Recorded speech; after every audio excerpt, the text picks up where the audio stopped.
নমস্কার বন্ধুরা, সবাই কেমন আছেন? আশা করি সবাই ভালো আছেন। বনানীস কিচেনে একটা নতুন রেসিপি নিয়ে আমি চলে এসেছি আজকের ভিডিওতে। তো আজকে আমি দুষ্টুর জন্য বানাবো প্যানকেক। সেখানে ময়দা নিয়েছি, ময়দা বা আটা দুটোর মধ্যে যে কোনো একটা নিতে পারেন। আমি মনে হয় আটা নিয়েছি। আর সেখানে দিয়েছি ডিম, একটু দুধ আর হলুদ, জিরে আর নুন। এগুলো দিয়ে মাখবো। আর আর যাতে একটু টিফিনটা হেলদি হয়, যেহেতু বাচ্চার টিফিন বানাচ্ছি আমি আগেই বলেছিলাম, তাই আলু, মটর, তার বিনস, গাজর এগুলো দিয়ে দিয়েছি। সব কিছু একটু হালকা সেদ্ধ করে নিয়েছি। সেদ্ধ করে ওটাতে মিক্স করে আমি কিন্তু ভালো করে মাখবো বলতে আমি ওগুলো মানে চকুটবো না, গোটা গোটাই রাখবো। আর সব কিছু দিয়ে আর দুধ আর ডিমটা দিয়ে পরে হালকা মাখা হয়ে যাবে। যদি ব্যাটারটা না তৈরি হয় তো আপনারা জলও দিতে পারেন। তো আমি একটু শেষে কিন্তু জলটাও দিই একটু পাতলা করার জন্য, কারণ একটু ব্যাটারটা পাতলা না হলে কিন্তু দেওয়া যাবে না। আর এগুলো সব কিছু সেদ্ধ করলে কী হচ্ছে, ভেতরে ভেতরে কাঁচা থাকবে না। তো এই যে দেখতে পাচ্ছ, এইরকমভাবে ব্যাটারটা তৈরি করে নিতে হবে, যাতে কী বলবো, গোল রাউন্ড এরকম হয়। দিলে পাতলা পাতলা, বেশি মোটা থাকলে কিন্তু বাচ্চারা খেতে ভাল লাগবে না, আর অতটা সেদ্ধ যদি না হয়। তাই তো সেটা মাখার পর আমি একটু জলও দিয়ে দেবো। এই যে দেখতে পাচ্ছ, ভালো করে মেখে নেবো। আর হলুদটা দেওয়ার জন্য এটাতে একটু হলদে হলদে ভাব এসছে, কারণ দেখতে একটু ভাল লাগবে। সব কিছু ভালো না হলে কিন্তু ভাল লাগবে না। তো আমি আজকে বাটার দিইনি, তেল দিচ্ছি। তো তোমরা কিন্তু সবাই বাটার দিতে পারো, যেহেতু বাচ্চার খাবার, তো তেলটা অতটা ভালো নয়।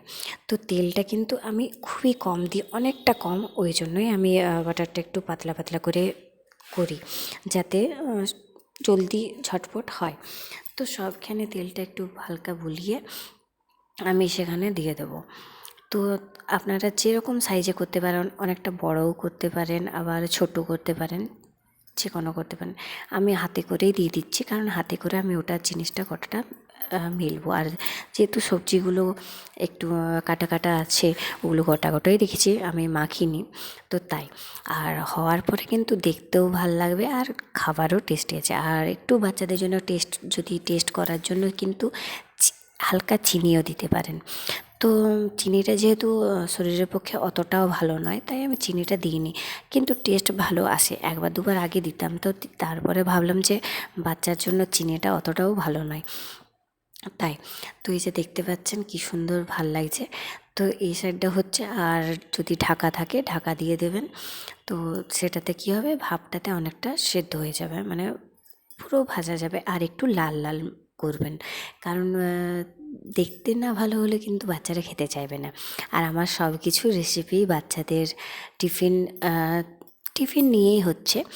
তো আপনারাও বলবেন আপনাদের বাচ্চাদের জন্য সকালে টিফিনে কী কী বানান, অবশ্যই কমেন্টে জানাবেন। আর আমি সেগুলো কিন্তু আমার মেয়ের জন্য, দুষ্টুর জন্য ট্রাই করব। কারণ প্রত্যেক দিন সকালে উঠে আমাকে ভাবতে হয় যে আজকে দুষ্টুর টিফিনে কী দেব। তো এই রেসিপিটা আমি শিখেছি আমার মামি শাশুড়ির কাছে। তো তাই ওর জন্য বানিয়ে দিই। তো আরও যদি ভালো ভালো রেসিপি আপনাদের জানা থাকে, তো অবশ্যই আমাকে কমেন্টে কিন্তু বলবেন, আমি আমার বাচ্চার জন্য ট্রাই করব। আর মেন কথা, বাচ্চাদের হেলদি টিফিনটাই ভালো, রোজ কেক বিস্কুট এই সকল কিন্তু ভালো নয়। তো সব কিছু, আর আমি ট্রাই করি সপ্তাহে 5 দিন ওদের ক্লাস হয়, তো সপ্তাহে 5 দিন 5 রকমের টিফিন দিতে, কারণ প্রত্যেক দিন একই টিফিন দিলে ওদের ভাল লাগবে না।